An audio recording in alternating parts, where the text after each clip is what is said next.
এখন আমি আছি সাহেবনগর পিঠা উৎসবে। ও সরি ভাই সাহেব, রুক যাও না, আরে বলতে তো দাও। আসলে এখন আমি আছি সাহেবনগর বহুমুখী মাধ্যমিক বিদ্যালয়ের আয়োজন করা পিঠা উৎসব। গেট দিয়ে ঢুকেই ইভেন্টের সামনে গিয়ে সর্বপ্রথম আহাদ স্যারের সাথে দেখা হয়ে গেল। অনেক বেশি ভালো লাগলো স্যারের সাথে কথা বলে। তারপর আয়োজনের দিকে চলে আসলাম। আসলে স্কুল জীবনের সময়ের কথা বলে বোঝানো যাবে না, চোখের পানি মাথায় উঠে পড়বে তখন।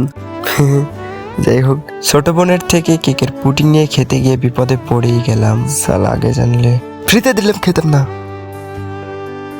এবার ছোট বোনের হাতের একটা চিকেন রোল নিয়ে নিলাম। চিকেন রোলটা খেতে অনেক বেশি দারুণ ছিল। পিঠা উৎসবে চিকেন রোল কোথা থেকে আসলো? আসলে বোনেরা অনেক বেশি আইটেম তৈরি করেছিল, যেটা আসলে অসাধারণ ছিল। আমার তো অনেক বেশি ভালো লেগেছে এই ব্যাপারটা।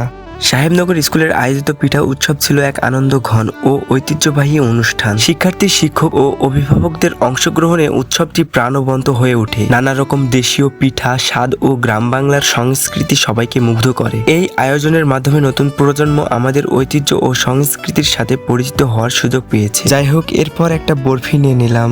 আসলে আমি কনফিউজ আছি এটার নাম বরফি নাকি। যাই হোক, অত শত জেনে লাভ নাই, খাওয়ার জিনিস খেয়ে ফেলি। এরপর একটা কথাই বলবো, আসলে জীবনের এক পর্যায়ে গিয়ে আমরা সবাই স্কুল জীবনটা ভীষণভাবে মিস করি।